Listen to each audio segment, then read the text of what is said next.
Hi, welcome to another edition of Here Now the News. I'm Jerry Barmash, and thanks for being with me. And joining me today, I'm pleased to have, if it's news, well, this is the perfect person to have with me.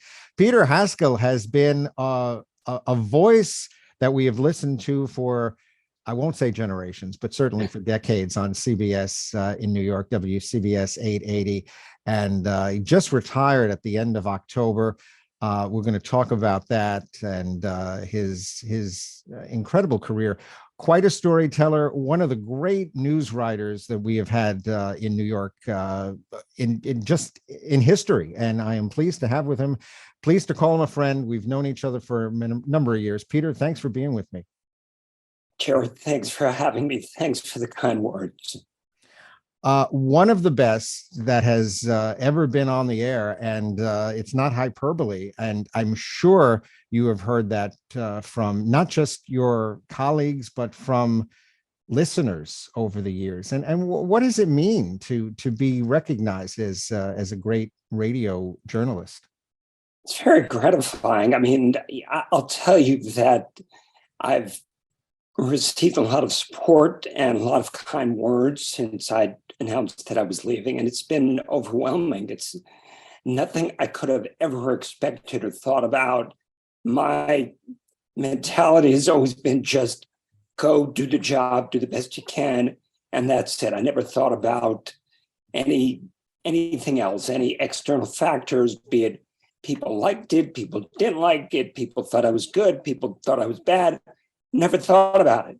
And so when I announced that I was leaving, people have been very, very kind, and I'm very appreciative of that. I want to ask, of course, the reason you left was this health issue that I want to discuss that you've been open about. Can you talk about what it's called and how did you discover that you had it? Sure. So several years ago, I noticed my voice was changing. I was having a problem with my voice, and it would come and it would go. And some days my voice was fine, and other days it was not fine at all, which led me to a doctor and a diagnosis. It's called spasmodic dysphonia. It's a rare vocal condition. It's been diagnosed in 50,000 people in North America, which is not a big number. And it's one of a range of vocal problems that people run into. And if folks are interested, they can go to dysphonia.org. So it's dysphonia, dysphonia.org. There's no cure for this, so they can treat it, but they can't fix it. And the treatments at first worked, and then over a period of time, they weren't quite as effective, and it reached a point where it was just getting harder and harder for me to do my daily job. And I just decided it was time. Did you know, I mean, that this was going to be something that was going to lead to the end of your career when you first got the diagnosis? I think when I first got the diagnosis, the answer was no. I mean, I didn't know anything about it. And even when I learned about it, it seemed like the treatment could help fix my voice. And I think part of the problem, obviously, is it's different for us to have a conversation here, and my voice is fine. It's not terrible. But to do what I've done on the radio became a much bigger challenge. And I think in the past couple of years, it became clear to me that this was going to end my radio, at least my on-air radio career. And I wasn't sure when. I didn't know how long it would take. But over the past couple of years, it became clear to me. And so I kept pushing and plugging and pushing and plugging. But then I just reached the point where I just thought this was really unsustainable. And I'm assuming the station was obviously aware and obviously supportive of your situation. So the news director that I've worked with since this started was Tim Sheld, who has also recently left the station. And he was incredibly supportive and trying to help me in whatever ways that he could. And I can't say enough about how kind he was to me through the course of this, and trying to plot a plan of how I could continue to do what I love to do and do it in a way where I wasn't hurting the radio station. But again, at the end of the day, I just figured it was getting more and more difficult for me, and I decided that it was time to go. I am assuming in these last couple of years, people, people have noticed if they were listening to you, it's a major station and people are hearing you, and they were not as much wondering why were you on the air, but certainly worried if there was a problem. And is this serious? Thankfully, as you've been saying, this is not anything that is life-threatening. It was just, as you've been saying, this is career-threatening. But I'm sure people were listening and wondering, as they're hearing your voice, because it's radio, what was the problem? And that must have been going through your mind as well, this battle of what to do. Yeah, here's the silly thing from my perspective is that I never talked about it. And when I say never, I mean very rarely. If I saw you, I wouldn't bring it up. If people would say to me, "Hey, you're okay, what's going on?" I would explain it. But short of that, I didn't really talk about it until, I didn't really talk about it publicly at all until I announced that I was leaving, which was the middle of October. And prior to that, some months ago, I had sent an email to the staff at the radio station explaining, because I didn't talk about it really there either. And again, I in retrospect, that was silly of me. People would have better understood what I was going through. Perhaps they would have given me a little more leeway in saying, "Oh boy, what does this guy sound like on the radio?" But either way, in retrospect, perhaps could have been more upfront about it. But I mean, the fact was I was scared, and it was hard for me to do, and I was unable to do it until I decided I was ready to do it. Yeah, no, I'm sure it has to be difficult. I mean, you're dealing with something like this. And I'm sure when you were first diagnosed, as you said, it was such a rare condition. You had to go, like everybody else, looking it up and finding out and, Googling it along with speaking to doctors. And it has to be, disheartening when it's something that it affects your vocal cords, and your job is using your vocal cords. So that couldn't have been, when you were, getting that information, couldn't have been easy to swallow, so to speak. I think in the big picture, I feel very fortunate that for 28 years at WCBS, I was able to do a job that I absolutely loved. And the fact that this was going on for a number of years gave me the opportunity to kind of process the fact that, okay, this is what I'm grappling with, and eventually realizing this is what's going to end my career. But at the end of the day, I just feel very fortunate. I mean, I have absolutely loved the job. I've had so many great experiences and met so many terrific people, interviewed so many great people. I just can't feel happier about all that I've been able to do over the course of my career. 28 years. I mean, that is,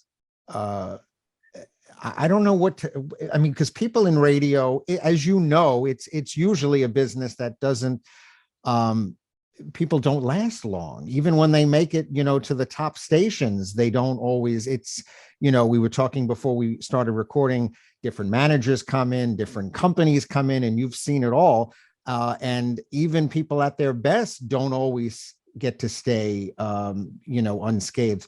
So that is, obviously, talent aside, it is still remarkable, because of all the factors that go into longevity. And I'm sure you don't take that lightly. Not at all. I mean, it's a tough business. It's always been a tough business.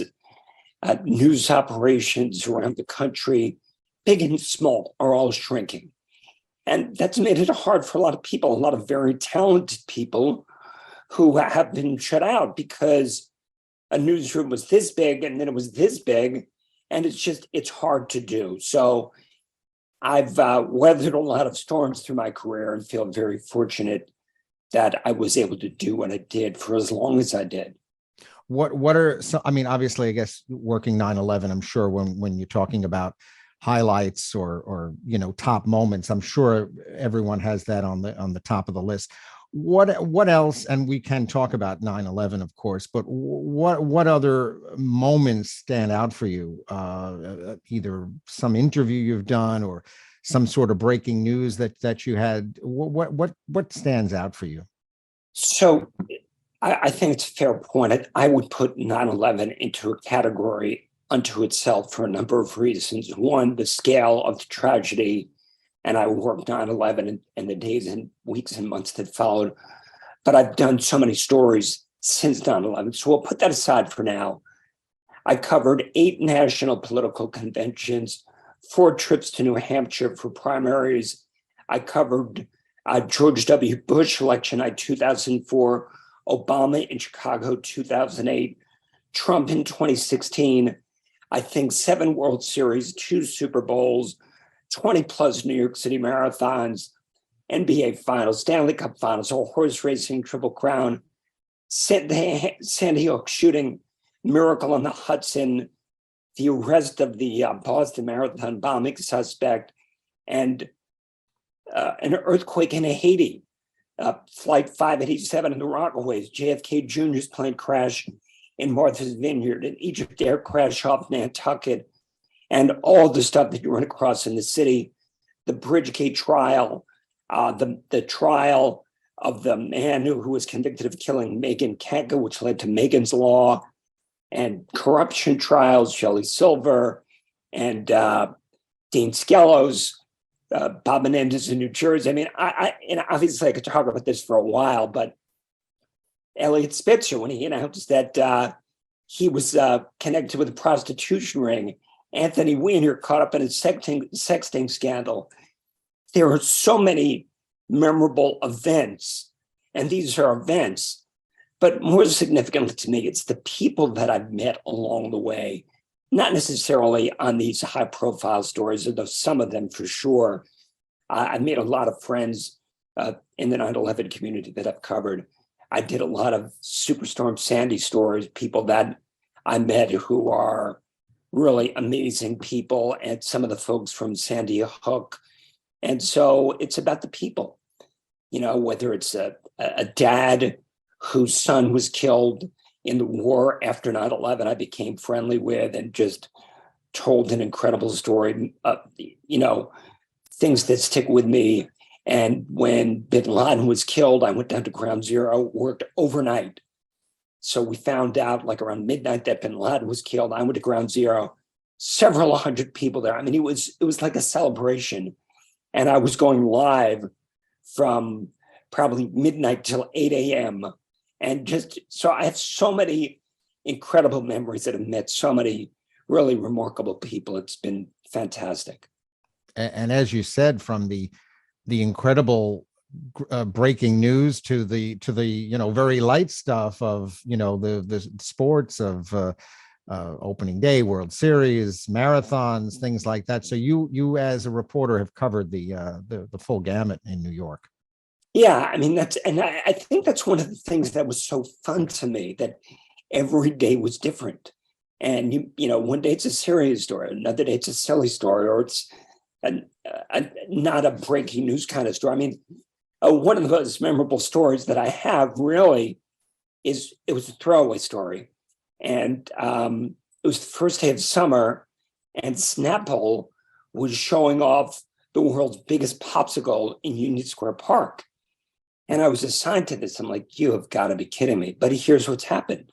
The first day of summer, what do you think? It was hot. And this popsicle started to melt, huge popsicle. And it was like an oil slick where they had to close down the street, and people were walking by and wiping out on this oil slick. And the fire department came and they hosed it down. It was like, this is the silliest thing. And it became just a really memorable story, in part just because how silly it was. So you were able to have fun with that. That it was, yeah, I mean, it was such a nonsensical story in a way. Right. Somebody in a marketing department somewhere thought, I've got a great idea. And on paper, maybe it was, but in practice, oh boy, it was trouble. And it was fun to tell that story. And nobody was seriously hurt. That's funny. What Well, I do. Let me, ask you about 9/11, your memories of that. Because I've spoken to other reporters, John, your colleagues, John Montone, Al Jones, and everyone has those memories that are just they are just stuck in their mind. I'm sure forever, not just that day, but the days thereafter. What can you add to that, to those thoughts about that coverage? I think anybody who was in or around New York City on 9/11 has a story that is equal in value. I did work 9/11. I mean, I think a couple of things stick in my head. One is utterly not comprehending that the towers fell one at a time. I mean, even though the space was taken and there was this column of smoke, I just could not comprehend it. Another thing that sticks in my mind is fighter jets overhead and standing on the street, and somebody said, "Are they one of ours?" And I instinctively said, "Of course." And after the words came out of my mouth, I thought, maybe not. Hmm. And I think there was that fear and uncertainty that was with us for weeks and weeks and weeks and months. It was just, there was this post-traumatic stress for anybody who lived here, and you heard an airplane, it was too low, was it unusual? So I think there's that from the day of 9/11, and the speaking to people who had escaped the towers and who had escaped Lower Manhattan, and hearing some of those harrowing stories. The next day, I have a very vivid memory of the police line was at Chambers Street, so just a few blocks north of the Twin Towers.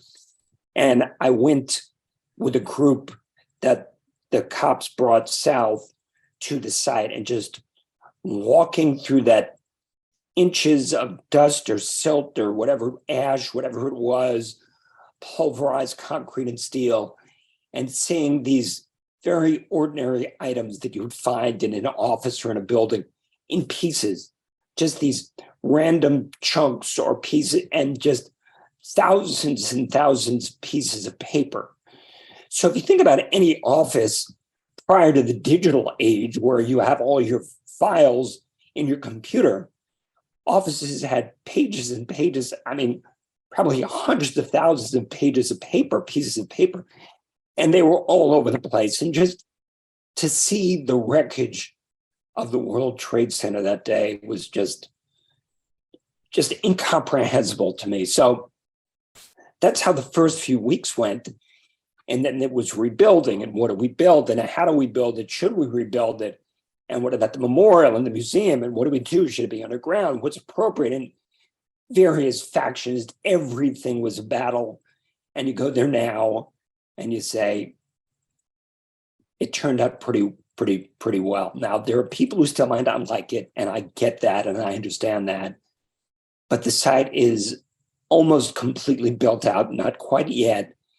And there's a very powerful memorial there and a very powerful museum. And there's a place for people to go, people from mostly tourists. I mean, I know a lot of local people who have no interest in going to the museum, and I completely get it because they've lived through it. But and then the illnesses of responders who got sick, and the World Trade Center Health Program, and the Victim Compensation Fund. And I've covered an awful lot of all of those stories, went to Washington 3 times for the health stories, and just so many really committed, dedicated responders who have fought through their own difficult medical conditions to fight and fight and fight to get Congress to do something to help them. And that was really powerful as well. Yeah, and as you said, it's a story that is ever evolving here. 2021 plus years later, there's continuing angles. Did you ever on 9/11 itself, were you in any harm's way? So I was far enough away that I had a good view of the towers, but I was not in harm's way. I was not working the early shift, and so when I was heading to the scene, we had reporters there, and I ended up a little bit farther away. So I had a clear view of the towers. And what I was mostly doing was getting people who were walking up the west side of highway and just trying to get away from lower Manhattan, even if they didn't live there or didn't know anybody. They're just trying to find a safe area to be. Did you ever cover anything where, or you were going to cover something and you decided this was a safety issue and you couldn't? I think sometimes when I covered various protests through the years, and I mean, there are so many of them, be it a couple that come to mind is after there were shootings where police would killed someone who was unarmed, and there were protests in the street and things like that, and Occupy Wall Street. There were certain times where during protests, I was always trying to be as careful as possible to not find myself right in the middle of something. So I want that to be close enough that I could see it, that I can record it with my audio recorder, but I didn't want to be like in the center of the cyclone. I preferred to be on the outside. So I try to be careful. And in terms of danger, I mean, that's the first thing that comes to mind. I went to Haiti after the earthquake, and the damage had already been done by the time I got there. And there were a couple of minor aftershocks, but nothing where you thought, oh my goodness, this place is falling apart. But I always try to be pretty careful about where I went, and even covering breaking news when there's shootings or something in a bad neighborhood. Look, you're never guaranteed safety, but I always try to be pretty careful about where I went. Was that with other people under certain circumstances and things like that? We're talking about your professional career and your moments, your highlights, your some of your resume, your reel that stands out at CBS. But personally, there's another highlight that I want to talk about. That is that you met your future wife at CBS. So I actually met my future wife before CBS. See, I didn't even know. Okay. So there you go. So we both worked at a station in New Brunswick, New Jersey, WCTC. And we met there well before we worked together at WCBS. So it's a long sort of tale, but that's the upshot of it. And that's Marla Diamond. And also there, I don't know how long she's been there, but probably about 20 years. 20 years. Reporter. More than anchor. 20 years, actually. So when you guys were there, I don't know how long you're married, but were you already together at that point? So we started dating before we worked together at CBS. I think. And then she was hired on at CBS, and we were already dating at the time. I see. So it wasn't like they might frown upon people who get together who are at the same, but you already knew each other and were already dating at that point before you got hired. Yeah, that's correct. And the fact is, there are other people at the radio station who met there and either got married or have dated. So I know of at least two other couples that's happened to. And I suspect that's not that common because people spend a lot of time at work and there's a commitment they make to work. And so in any workplace, I suspect it's probably not that uncommon. And how long are you married? You're 20? We're married 16 years, almost 16 years. And you have two children? Two teenage boys. So what was that like? You can now, you get home. I don't know if you're both home at the same time or you're on different shifts, but you're talking about a lot of the same stuff. Or did you just completely separate it and, talk about something on television and the kids? Yeah, I think we clearly talked about what's in the news quite a bit because we both are news junkies and that's what we've always done. But when you have two kids, there's a lot of talk about who's taking which kid where and what are you doing and how you're juggling schedules and all kinds of complications that every parent goes through. And we're certainly no different than anybody else. By the way, Mike Zirinax wanted me to say hi, and Oh, nice. when I first would see him, I don't know, covering for ABC, he would always tell me, "You know who you look like," and I would be like, "Who?" Peter Haskell. I'm like, "Really?" And so that he always would say that. I don't know if it was the beard thing, which mine is much whiter, but that's a different story. People can make their own judgments watching this and see if they think we look alike. So Side to I'm not sure. side. I'm not sure. You have more hair than I do. I know that. Yeah, well, and I have whiter hair here, but yeah, I Yeah. have more hair. Thinning, but yeah. And by the way, the outfit that you've got on, that we're doing video, you said you'll dress appropriately. This isn't just a Zoom thing. This is what you would wear anywhere, any story, wherever I would see you. You always had a tie on. Yeah, I guess I'm a little, old fashioned that way. And people through the years would say, why are you wearing a tie on the radio? And I get that. I've always felt that depending on the circumstance, if you're meeting someone, you're interviewing a stranger, maybe they take you more seriously. If you're speaking to a politician, maybe they take you more seriously. And for me, it's something that I've just always done. I mean, I've always worn a tie. And do you have to wear a tie to go to work? No, absolutely not. But it's something that I've always felt comfortable doing and just felt like I was ready for work. This is my work uniform. Mm-hmm. And the fact is, you could say the same thing about lawyers who wear ties. They're not on TV either, but they wear ties. And people in all kinds of different businesses. Now, it's 2022. Not a lot of people wear ties, but I still always wear ties. Just part of my thing, I guess. Right. They have it more of the open look, or yeah, exactly, more casual. Yeah, exactly. But that was like you said, that was always your uniform, and you always knew, and it was always a professional look, and that just exuded the professionalism of you that you always showed. I want to tell you something silly, Jerry. I'm going to tell you something silly. Sure. During COVID, there was maybe 2 months where I worked from home every day. I didn't put on a tie, but I got dressed for work every day. I wore the same, white shirt, work pants. And part of it was that I wanted to feel ready to work. I didn't want to be like in my, pair of gym shorts. And again, nothing wrong with it. For some people that works. For me, I just felt like I wanted to feel ready for work. And the other reason I did it was I just thought, my kids are home, and if they're watching me, I want them to see that I take my job seriously. And they were doing school from home, and I was doing work from home, but I was not going to slack off. I was not going to change anything. So does that mean they didn't slack off? Well, they did.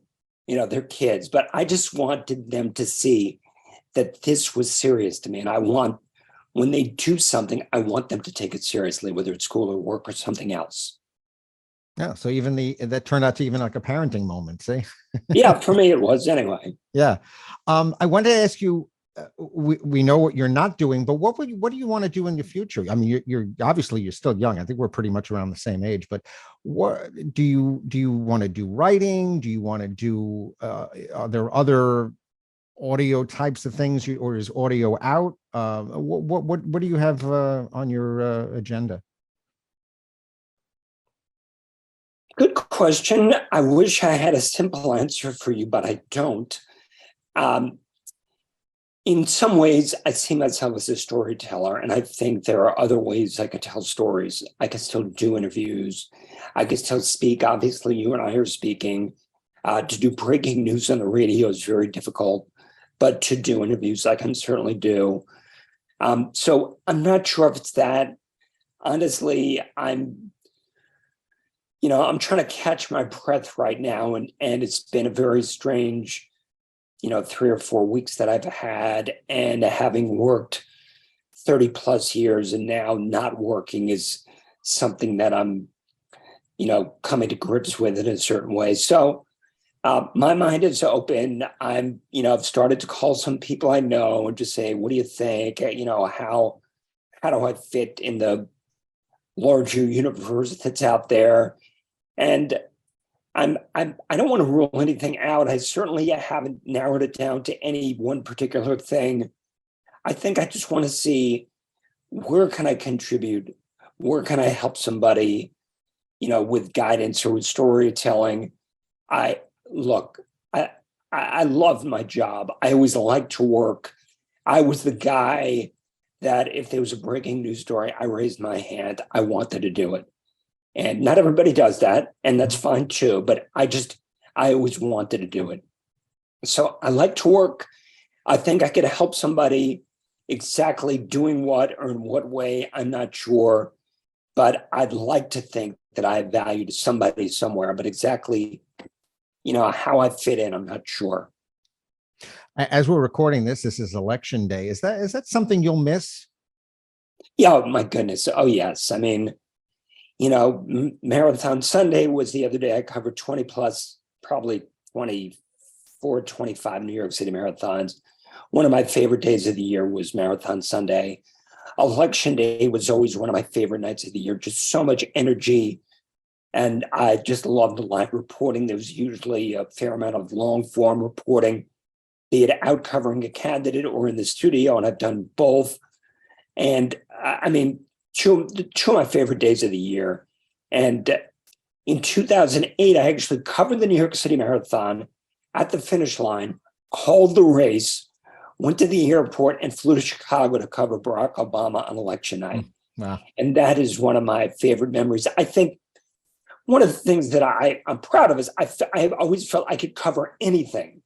I could cover the World Series or the marathon or an election or a plane crash or a hurricane or a tornado or an earthquake or a shooting or fire, anything. And look, I'm not going to tell you I'm the best person who ever covered any of those things, but I just felt I could do those stories justice. And it just brought me great joy. I wanted to ask quickly about the business. We know Winds just switched to, not switched, but they're doing a simulcast on the FM.